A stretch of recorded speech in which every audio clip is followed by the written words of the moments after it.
Assalamualaikum warahmatullahi wabarakatuh. Perkenalkan, nama saya Nur Latifah Fadaitris.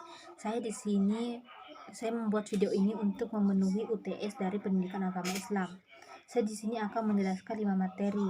Yang pertama, bagaimana PAI diajarkan di perguruan tinggi. Kedua, bagaimana manusia bertuhan. Ketiga, bagaimana agama menjamin kebahagiaan. Keempat, mengintegrasikan iman, Islam, dan ihsan kamil. Kelima, bagaimana membangun paradigma Qur'ani.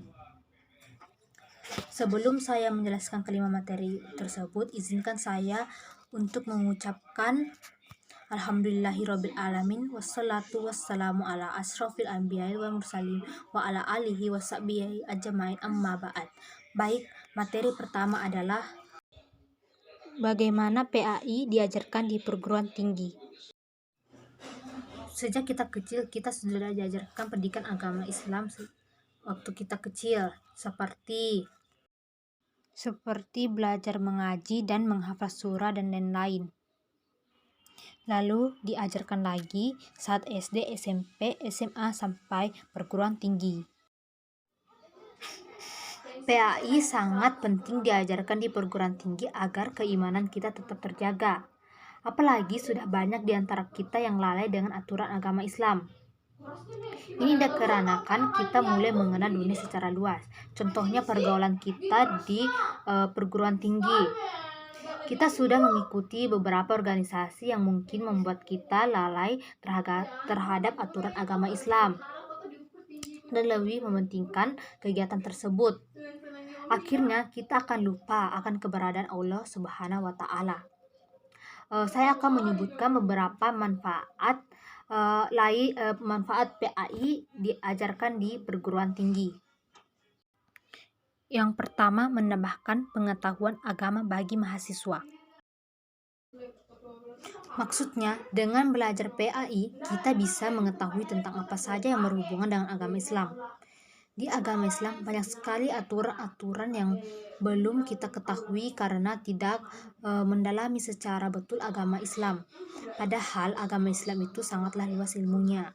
Maka dari itu PAI sangat membantu kita untuk mengetahui semua ilmu di dalam agama Islam. Yang kedua, mengurangi pergaulan bebas.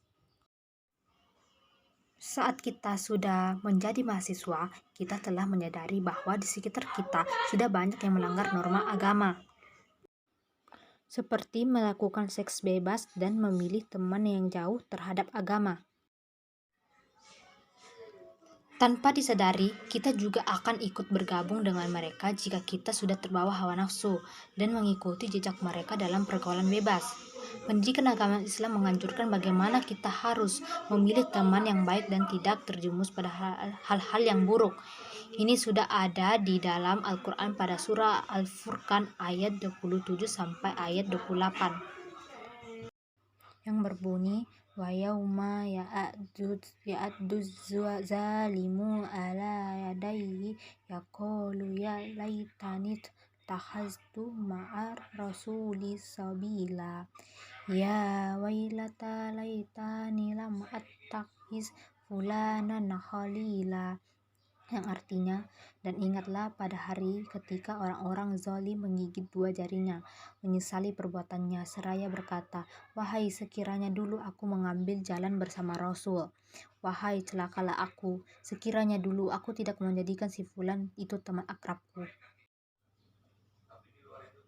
Dalam surah tersebut, kita diharuskan memilih teman yang saleh dan salihah agar kita dapat memiliki jalan yang lurus dan tidak terjumus dalam pergaulan bebas. Yang ketiga, terbentuknya mahasiswa yang lebih islami. Sama halnya dengan pergaulan bebas, kita juga dapat terjadi krisis moral dan kepribadian. Krisis moral dapat ditandai dua gejala, yaitu tirani dan keterasingannya. Tirani merupakan gejala dari rusaknya hubungan sosial. Krisis moral menimbulkan banyak ketidakseimbangan di dalam kehidupan masyarakat. Oleh karena itu, PAI juga mengajarkan kita agar senantiasa selalu menjaga perilaku agar kita tidak termasuk dengan orang-orang zalim. Materi kedua, mengapa manusia harus bertuhan. Dari dulu kita sudah diajarkan untuk mengenal Tuhan. Tetapi ada juga orang-orang yang tidak diajarkan untuk mengenal Tuhan. Karena orang tua mereka yang ateis atau tidak percaya Tuhan. Kita sebagai manusia haruslah bertuhan. Kenapa? Supaya kita senantiasa memiliki pegangan hidup dan sandaran jika kita lelah terhadap hidup ini. Kalau kita tidak memiliki Tuhan, maka hidup kita tidak akan teratur dan tidak punya tujuan hidup. Seperti yang kita ketahui, banyak ateis yang memilih bunuh diri karena mereka yang tidak tahu tujuan hidup mereka. Adapun juga yang memiliki hidup tidak bahagia karena perasaan gelisah dan tidak memiliki ketenangan hidup. Allah juga menyuruh kita untuk menyembah kepadanya sebagaimana yang termaktub dalam Al-Quran pada surah Al-Baqarah ayat 21. Yang bunyinya, Ya ayyuhan nasu budu rabbakumul ladzi khalaqakum wallazina min qablikum la'allakum tattaqun. Ya artinya, wahai manusia, sembahlah Tuhanmu Allah yang telah menciptakan kamu dan orang-orang yang sebelum kamu agar kamu bertakwa. Dalam ayat tersebut sangat jelas kita harus menyembah Allah dan juga tidak menyembah Tuhan-Tuhan selain Allah, apalagi berani tidak bertuhan sama sekali. Manfaat jika kita bertuhan yaitu: pertama, jawaban atas segala keinginan tahuan kita akan terjawab.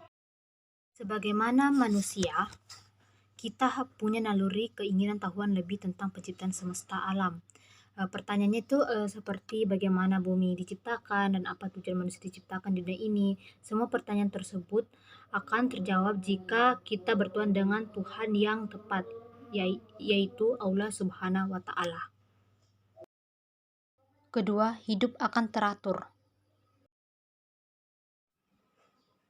Seperti yang saya sebutkan tadi, bahwa dengan bertuhan maka kehidupan kita akan teratur. Hidup manusia itu seperti lalu lintas yang harus diatur agar berjalan dengan selamat sampai tujuan.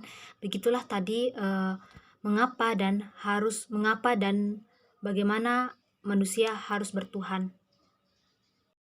Materi ketiga, bagaimana agama menjamin kebahagiaan.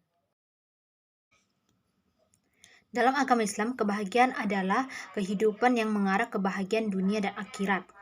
Adapun puncak kebahagiaan manusia akan didapatkan ketika manusia tersebut mampu mengetahui Tuhannya.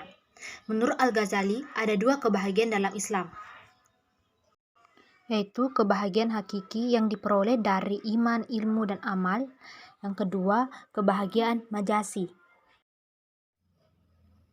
Maksud dari kebahagiaan hakiki yang diperoleh dari iman, ilmu, dan amal, yaitu kalau kita beriman, berilmu, dan beramal, maka kita tidak akan tersesat pada jalan yang salah.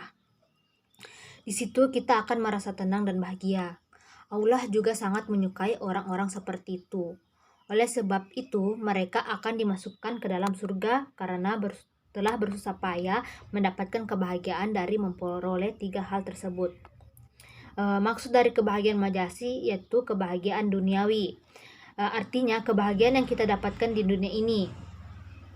Kebahagiaan hanya dapat diperoleh dengan meniti jalan yang digariskan oleh Allah Subhanahu wa Ta'ala. Yang dimaksud dengan meniti jalan Allah adalah menaati perintahnya dan meninggalkan larangan dengan ikhlas dan benar. Sehingga sudah dapat dipastikan bahwa orang yang meninggalkan jalan Allah tidak tenang dan tidak bahagia, karena ia akan mencari jalan dan sumber kebahagiaan pada jalan yang dibuat dan digariskan oleh selain Allah dan Rasul-Nya. Dalam ayat Al-Quran pada surah Taha ayat 134 berbunyi, Wa man arada an zikri fa inna lahu ma'isyata dan kawwa nasyuruhu yaumal qiyamati a'ma, yang artinya, dan barang siapa berpaling dari peringatanku, maka sungguh dia akan menjalani kehidupan yang sempit dan kami akan mengumpulkannya pada hari kiamat kelak dalam keadaan buta. Kita sering bertanya-tanya, mengapa di luar sana beberapa orang melakukan dosa, terlihat bahagia di dunia dan tidak ditegur oleh Allah? Itu karena Allah Subhanahu wa Ta'ala sudah tidak peduli lagi dengan dosa yang mereka lakukan, atau biasanya disebut dengan istidraj. Allah membiarkan mereka melakukan semua itu dengan menutup hati nurani mereka agar dosa yang dilakukan terus berjalan sehingga nantinya mereka mempertanggungjawabkan apa yang mereka lakukan. Dan tahukah kalian, seburuk-buruknya manusia adalah manusia yang sudah kehilangan perhatian dari Allah Subhanahu wa Ta'ala. Jadi, kita tidak perlu heran lagi kenapa mereka bahagia terhadap dosanya. Meskipun demikian, Allah telah menjadikan kebahagiaan dunia dan akhirat sebagai dua sisi yang saling terikat dan terpisah sehingga keduanya tidak perlu dipertentangkan sebab keduanya adalah satu. Namun bagi seorang muslim yang beriman bahwa kebahagiaan yang ada yaitu di sisi Allah jauh lebih baik dan kekal. Materi keempat yaitu mengintegrasikan iman, Islam, dan ihsan kamil. Insan kamil berasal dari kata al-insan yang berarti sempurna. Jadi, insan kamil berarti manusia yang sempurna. Dalam membentuk insan kamil, kita harus mengintegrasikan iman, Islam, dan ihsan. Ketiga hal tersebut merupakan syarat utama seorang menjadi insan kamil. Dalam realita kehidupan saat ini, seringkali ditentukan ketidaknyamanan dalam hidup layaknya peperangan, kemiskinan, kelaparan, dan lain-lain. Bukan hanya itu, bahkan orang lain juga suka membiarkan keburukan terjadi layaknya hal biasa dalam kehidupan sehari-hari yang menunjukkan bahwa manusia gagal memahami hakikatnya sebagai manusia. Hal tersebut jelas menunjukkan bahwa manusia sudah mulai kehilangan sifat kemanusiaan dalam dirinya. Sudah seharusnya jika manusia hidup sebagai manusia yang sesungguhnya, diantaranya seperti saling tolong-menolong, menghilangkan rasa tamak, dan menghilangkan rasa dengki terhadap orang lain. Guna menciptakan kehidupan yang lebih baik, maka untuk memahami hakikat manusia itu sendiri harus mengerti arti dari insan kamil. Terlebih dahulu kita harus mengetahui apa itu konsep dari iman, Islam, dan ihsan. Konsep iman. Iman memiliki ketentraman dan kedamaian kalbu. Dari kata itu bisa muncul kata al-amanah. Yang dimaksud keimanan seseorang terhadap sesuatu adalah jika dalam hati orang tersebut telah tertanam kepercayaan dan keyakinan tentang sesuatu, dan sejak saat itu ia tidak khawatir lagi terhadap menyelusupnya kepercayaan lain yang bertentangga dengan kepercayaannya. Apabila seseorang mengakui dalam hatinya tentang keberadaan Allah, tetapi tidak diikrarkan dengan lisan dan dibuktikan dengan amal perbuatan, maka orang tersebut tidak dapat dikatakan sebagai mukmin yang sempurna. Beriman kepada Allah adalah kebutuhan yang sangat mendasar bagi seseorang. Allah memerintahkan agar umat manusia beriman kepadanya. Sebagaimana firman Allah pada surah An-Nisa ayat 36.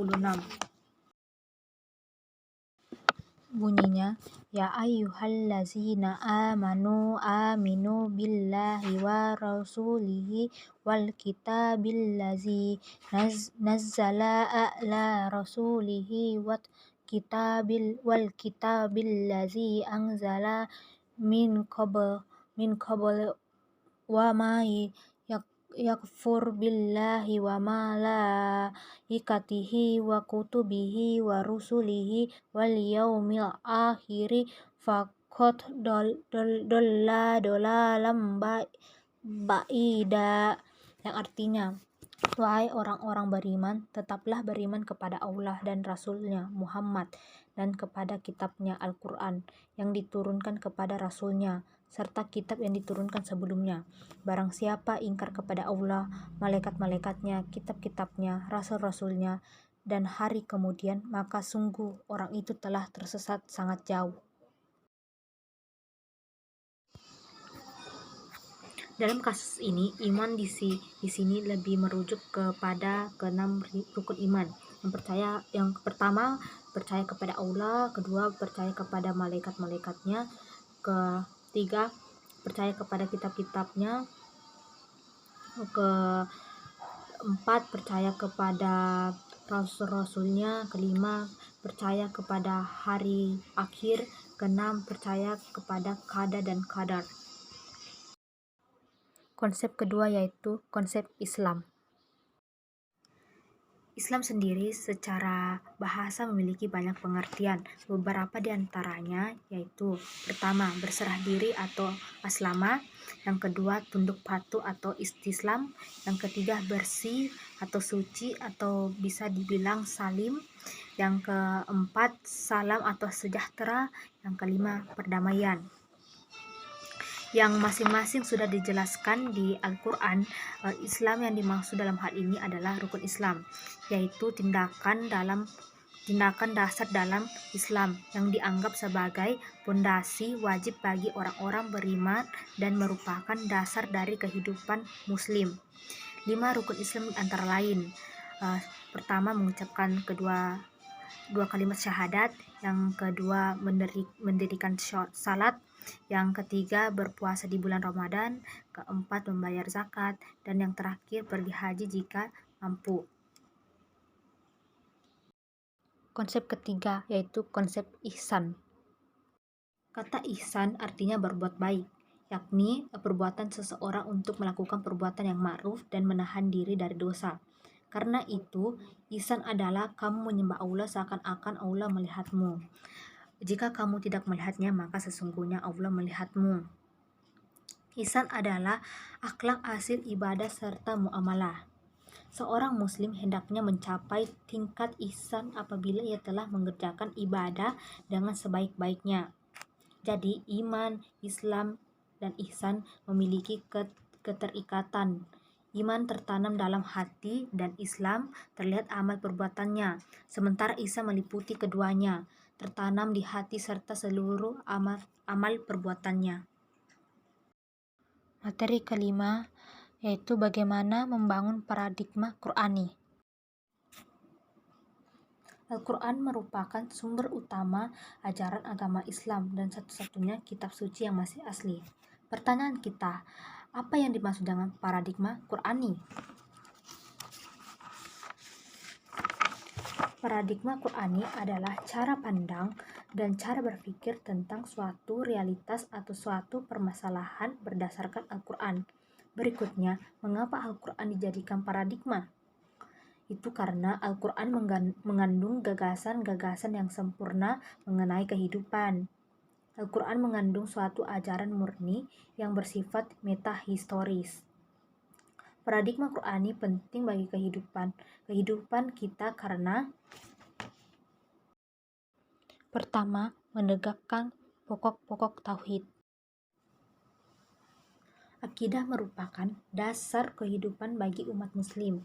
Turunnya Al-Quran untuk menegakkan pokok-pokok tauhid, sebab tauhid merupakan landasan yang penting eksistensinya dalam agama Islam.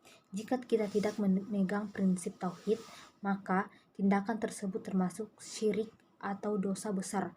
Pada surah An-Nisa ayat 48, Allah berfirman, Innallaha la yaghfiru ayyushraka bihi wa yaghfiru ma duna zalika liman yasha wa may yusyrik billahi fa qad iftara isman azima.